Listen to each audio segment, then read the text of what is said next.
Aqui está Nancy DeMoss Wolgemuth. Nós não temos a capacidade de fazer o avivamento acontecer. Não conseguimos trazer avivamento. O que um certo professor da Bíblia da geração passada disse que podemos fazer é posicionar as nossas velas para captar o vento que vem do céu quando Deus decide soprar sobre seu povo mais uma vez. Vocês estão ouvindo o Aviva Nossos Corações com Nancy DeMoss Wolgemuth. Um fazendeiro não pode simplesmente jogar sementes no solo e torcer para que elas brotem. Ele tem que preparar o solo, revirá-lo, quebrar a terra dura e peneirá-la. O mesmo vale para os seus corações. Vocês precisam quebrar os lugares duros se quiserem ver o crescimento espiritual. Nancy falou sobre isso no último episódio e ela vai continuar hoje. Ela está ensinando uma série chamada Buscando a Deus, que também corresponde a um livro de estudo bíblico com o mesmo nome.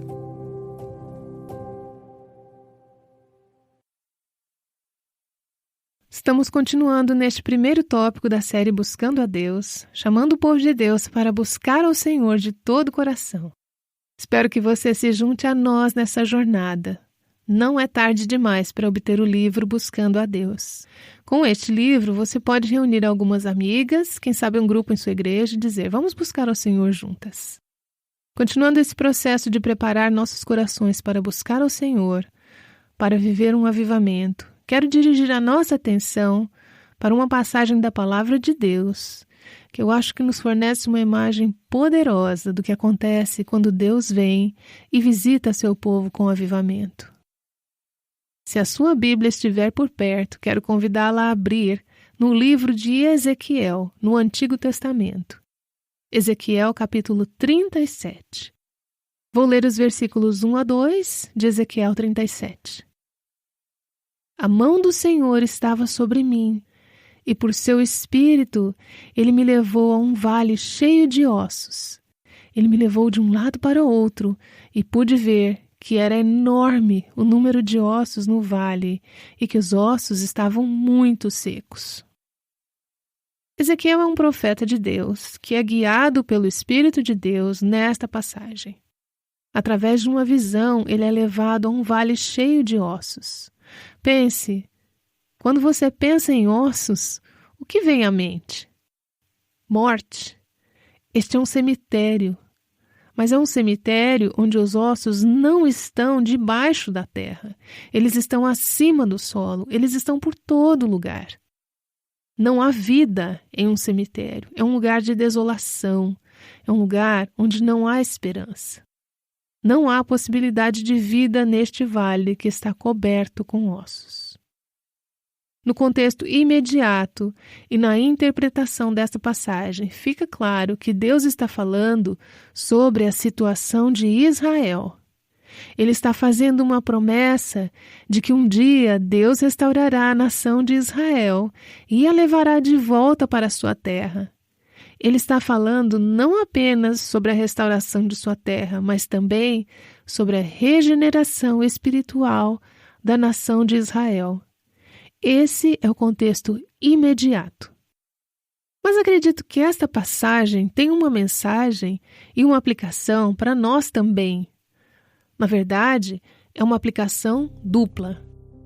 Primeiro para aqueles que não são crentes e depois para aqueles que são crentes, a Igreja de Jesus Cristo. Para aqueles que não são crentes, há uma imagem aqui, como veremos, sobre o processo de regeneração, o que envolve nossos ossos mortos ganhando vida, aqueles que estão espiritualmente mortos voltando à vida espiritual. Isso é o que é necessário para aqueles que estão perdidos, para aqueles que estão separados de Cristo. Eles precisam ganhar vida.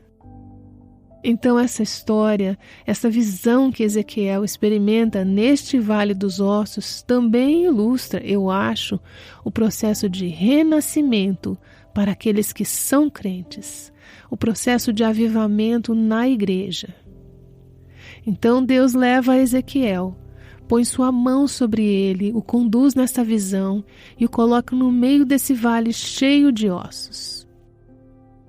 Não é o suficiente para Ezequiel apenas ouvir sobre esses ossos ou vê-los.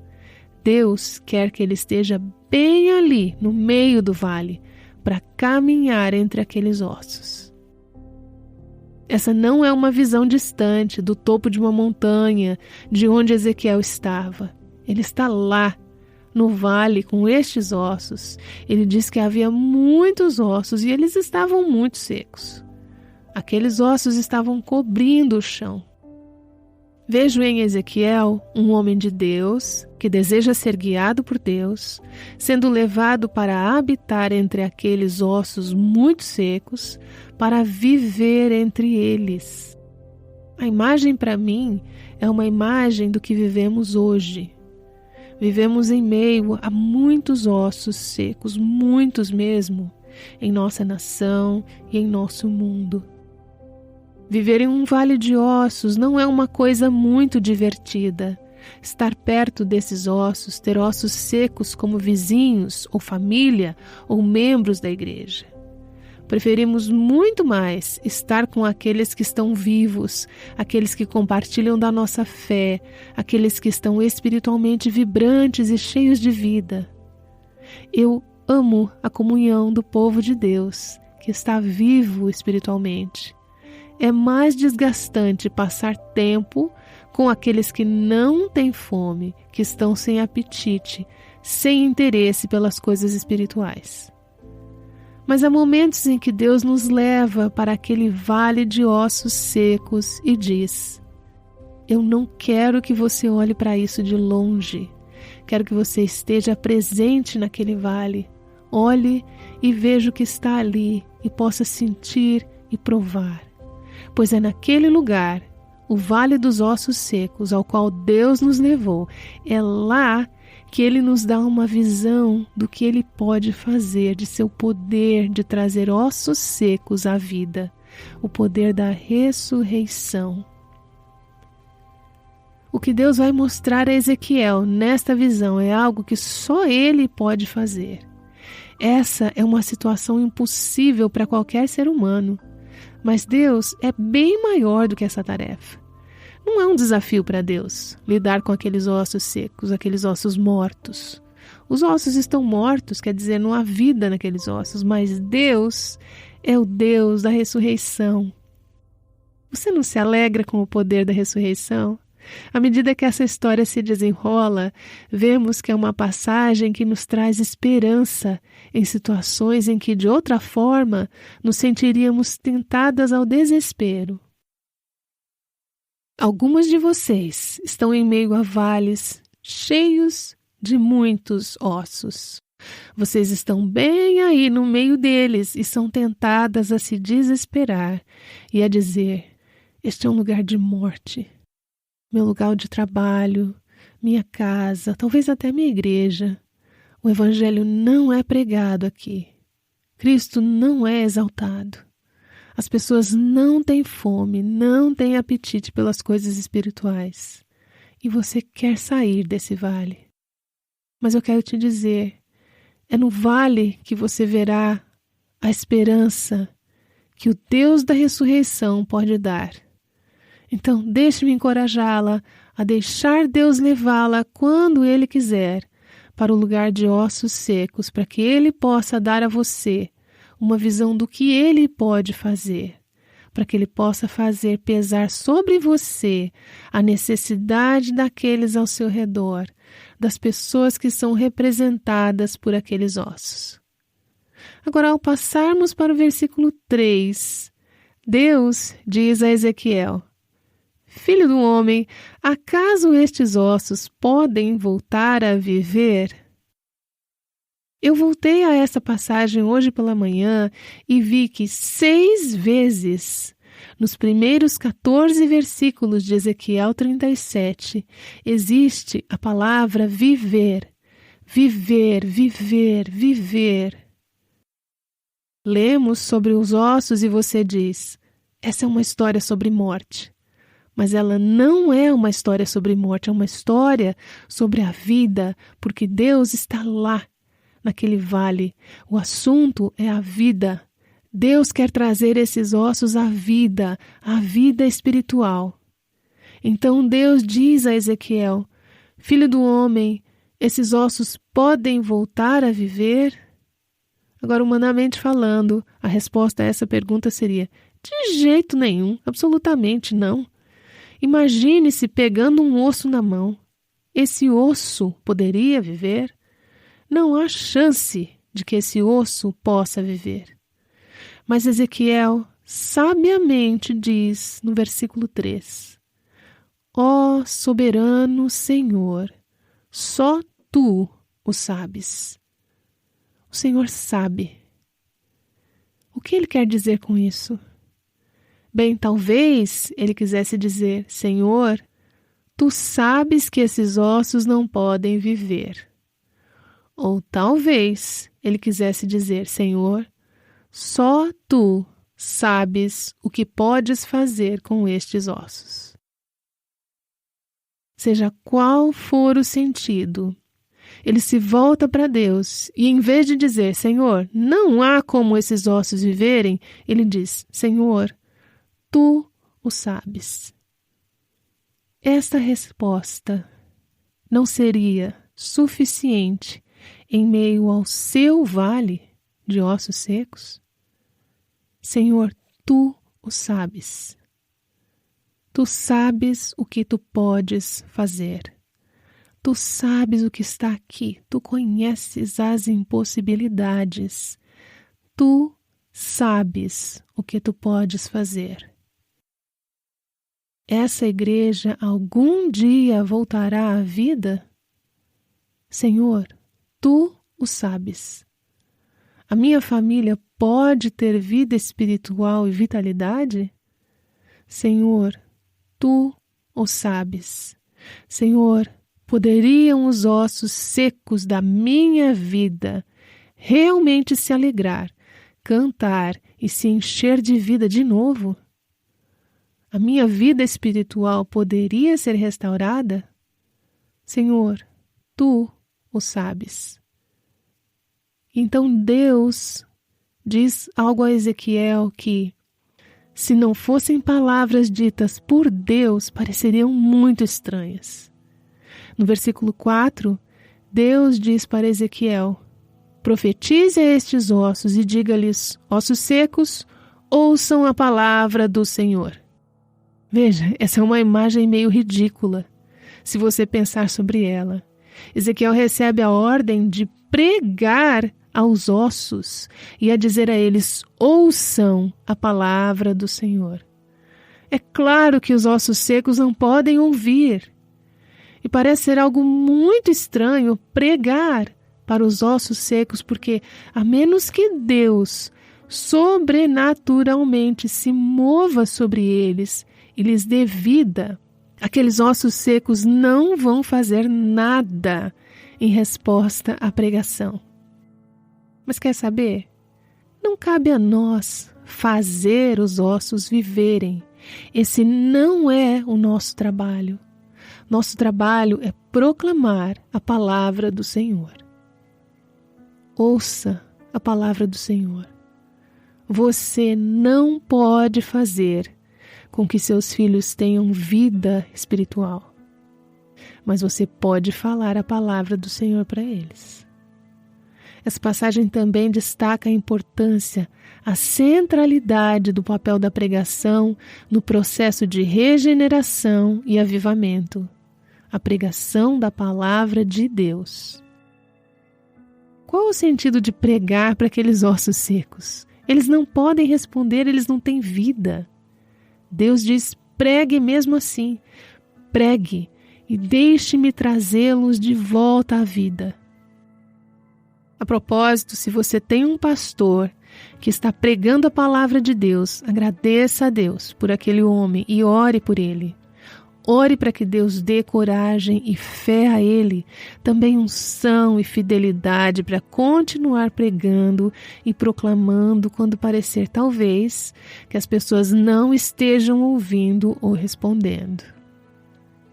Então Ezequiel tem que pregar para aqueles ossos e ele deve dizer: ossos secos, ouçam a palavra do Senhor. E essa foi a palavra do Senhor que ele recebeu, a ordem de pregar, no versículo 5.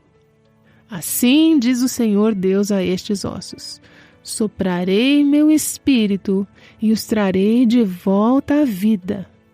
Sopro é a mesma palavra que é traduzida em outros versículos como espírito.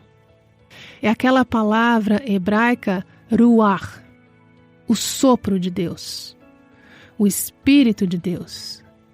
Isso me lembra daquela passagem em Gênesis, capítulo 2, que diz: Deus formou o homem, então ele diz que soprou em suas narinas o fôlego, o ruach, da vida. E o homem se tornou uma criatura vivente, versículo 7. O homem era apenas um corpo físico, apenas uma casca, até que Deus soprou sua vida, seu fôlego naquele homem, em suas narinas. Então o homem começou a respirar sozinho, ele veio à vida. De onde vem a vida física, a vida espiritual? Vem de Deus soprando sua vida em nosso vazio, em nossos corpos sem vida, nossos espíritos mortos. Deus sopra sua vida em nós. A mensagem para esses ossos é: eis que farei fôlego, ruach, o Espírito de Deus, o sopro de Deus entrar em você, e você viverá. É uma imagem da ressuscitação boca a boca. É disso que precisamos na igreja hoje. Nós precisamos do sopro de Deus. Precisamos que Deus se coloque sobre nossos corpos sem vida e sopre a sua vida em nós para que possamos viver. O versículo 6 diz: porei carne e músculo em vocês e os cobrirei com pele. Darei fôlego a vocês e voltarão à vida. Então saberão que eu sou o Senhor. Agora, é preciso ter fé para proclamar essa mensagem àquele vale cheio de ossos secos, se colocar de pé sobre aquele vale de ossos secos e dizer: ossos secos, darei fôlego a vocês e vocês voltarão à vida. Porque se Deus não comparecer, você vai fazer papel de boba, parada ali, pregando essa mensagem para aquele vale de ossos secos. Todo mundo vai dizer: o que será que ela está fazendo? O que será que ela está fazendo pregando a palavra de Deus, dizendo a palavra de Deus, mandando esses ossos secos viverem? Nada está acontecendo. E nada vai acontecer, a menos que Deus ouça e intervenha. Nosso trabalho não é trazer pessoas de volta à vida. Esse é o trabalho de Deus. Mas Deus nos está chamando para exercitar a fé. Ele está chamando você para exercitar a sua fé. Fé sobre aquele vale de ossos secos, onde você vive, ou trabalha, ou ministra. Talvez até dentro da sua própria casa, crendo que pelo poder de Deus, esses ossos secos podem viver novamente. Vemos nessa palavra, para esses ossos secos, que o trabalho não é de Ezequiel, nem dos ossos secos. Eles certamente não podem trazer vida a si mesmos novamente. Essa é a obra de Deus, é o sopro de Deus, o Espírito de Deus. Deus diz: porei carne e músculo em vocês, e os cobrirei com pele, darei fôlego a vocês. Do início ao fim, regeneração e avivamento são obras de Deus. Nós não temos a capacidade de fazer o avivamento acontecer. Não conseguimos trazer avivamento. O que um certo professor da Bíblia da geração passada disse que podemos fazer é posicionar as nossas velas para captar o vento que vem do céu quando Deus decide soprar sobre seu povo mais uma vez. No versículo 7, Ezequiel diz: E eu profetizei conforme a ordem recebida. Enquanto profetizava, houve um barulho, um som de chocalho, e os ossos se juntaram, osso com osso. Olhei, e os ossos foram cobertos de tendões, e de carne, e depois de pele. Mas, e aqui está o problema, não havia fôlego neles. Versículos 7 a 8. Sem ruach, sem espírito, sem vida. Aqueles ossos se juntaram, mas ainda estavam mortos, sem fôlego, sem vida. Não é o suficiente apenas nos juntarmos e fazermos barulho de chocalho por aí, como aqueles ossos que ainda estavam mortos. Essa é uma imagem da reforma moral sem a obra de avivamento do Espírito de Deus. Essa é uma imagem da situação de tantas igrejas, de muitas casas e de nossas próprias vidas. Existe essa boa aparência externa, mas não há vida real. Existem poucas evidências de vida espiritual. Não há fôlego. Não há poder de Deus. Não há marca do Espírito sobrenatural de Deus pulsando em nossos corpos, em nossas casas e em nossas igrejas. As pessoas podem vir para uma igreja evangélica hoje e dizer: há muita coisa acontecendo aqui, muito barulho, muitos programas, muita agitação. Mas como um líder cristão observou, o triste é que em muitas igrejas, se o Espírito de Deus fosse removido da igreja, 90% do que está acontecendo continuaria acontecendo e nada mudaria. Não faria qualquer diferença, porque muito disso, tudo vem do nosso esforço, da nossa engenhosidade, da nossa criatividade e não do ruach, do fôlego, do Espírito de Deus. No versículo 9, Deus diz a Ezequiel: profetiza aos ventos, ao ruach, ao vento, o Espírito. Profetize, filho do homem, e diga a eles: assim diz o soberano, o Senhor, venha desde os 4 ventos, ó Espírito, e sopre dentro desses mortos para que vivam. Então, primeiro Ezequiel foi chamado para profetizar para os ossos. Esta é uma imagem da proclamação da palavra. Então Ezequiel foi chamado a profetizar aos ventos, a oração. Fale com os ossos e fale com o Senhor. Proclame a palavra e ore. Profetize para os ossos, profetize ao vento, fale com Deus. Podemos pregar e proclamar a palavra de Deus o dia inteiro, mas não haverá vida até que oremos e imploremos a Deus, e Deus escute essas orações e se mova para fazer com que seu fôlego sopre sobre esses ossos secos.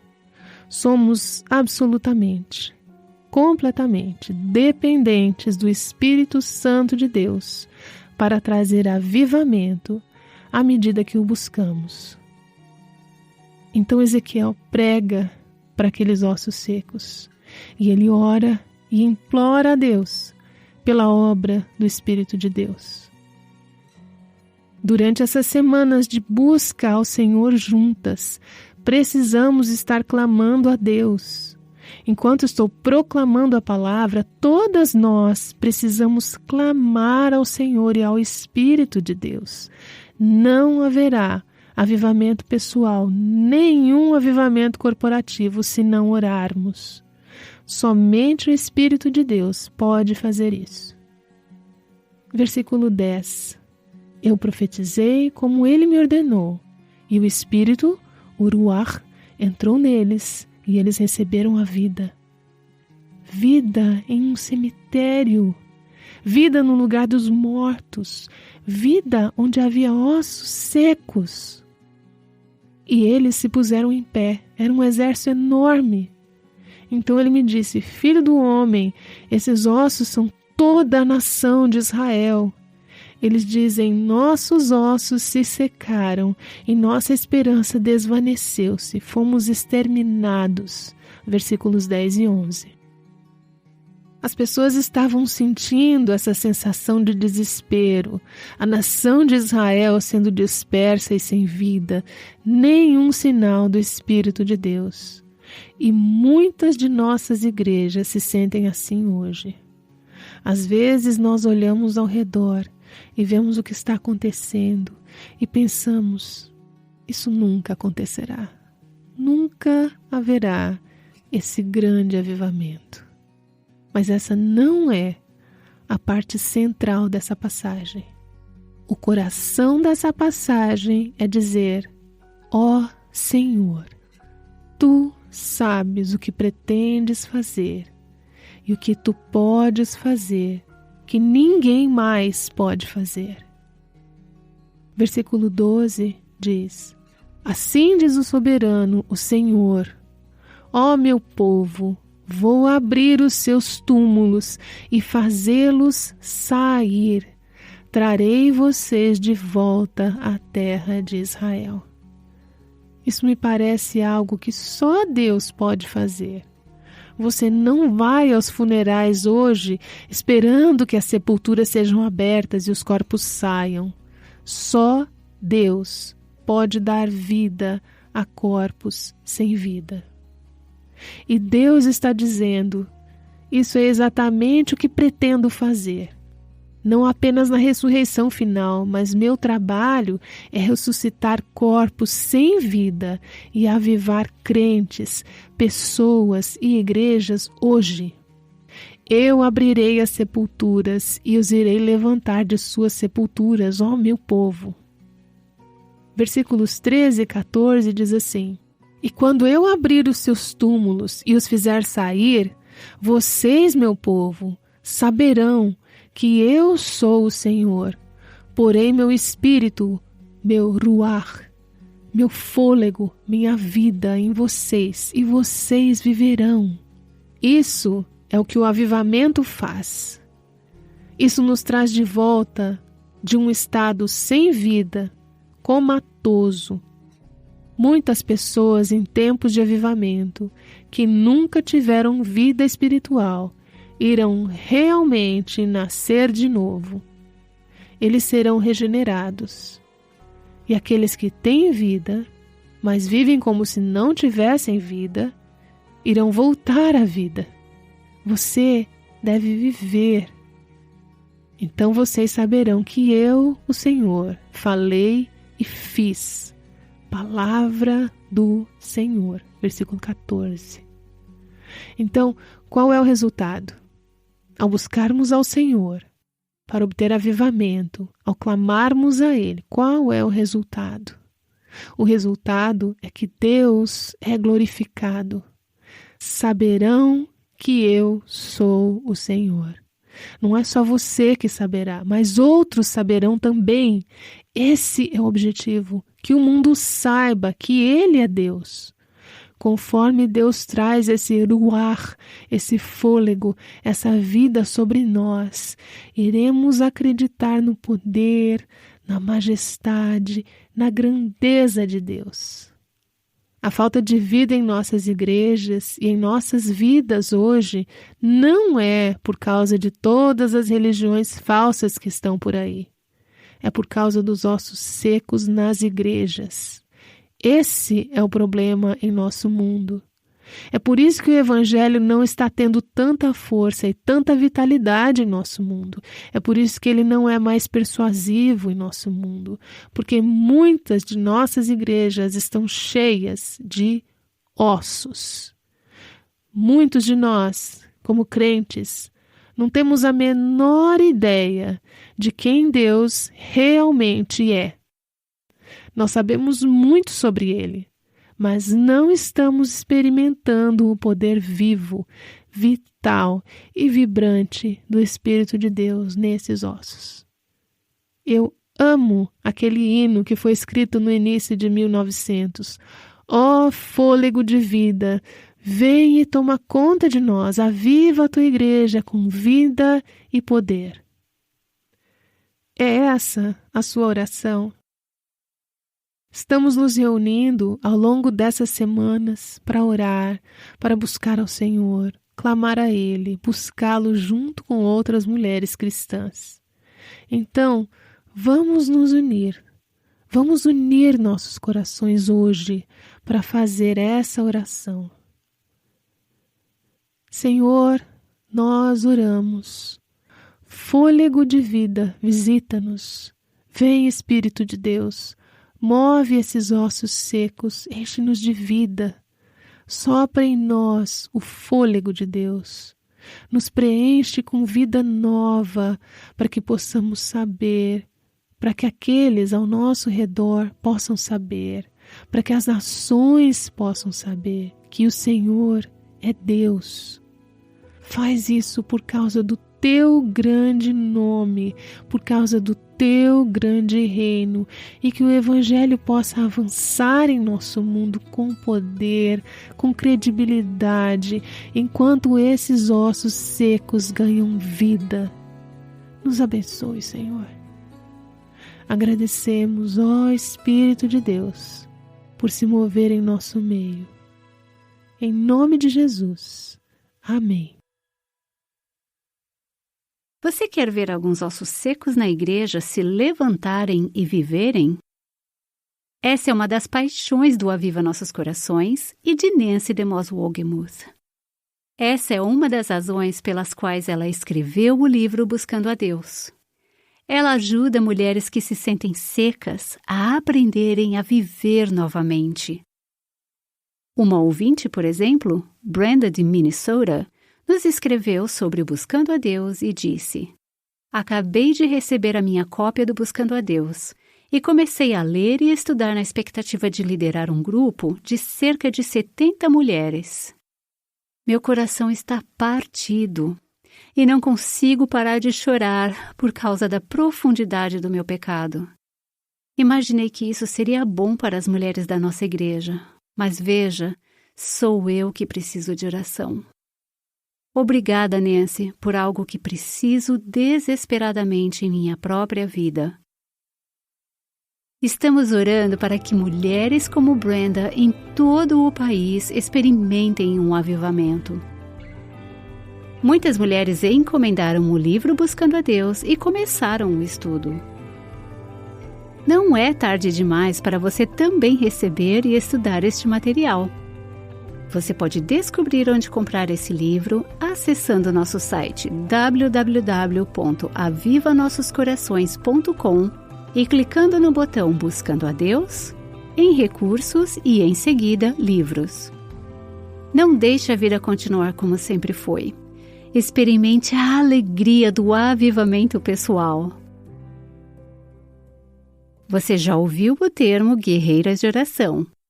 No próximo episódio, você não vai apenas ouvir sobre o termo, você vai literalmente ouvir a oração de guerreiras pedindo a Deus para avivar seu povo. Isso acontecerá no próximo episódio do Aviva Nossos Corações. Aviva Nossos Corações com Nancy DeMoss Wogemuth faz parte do Ministério Life Action.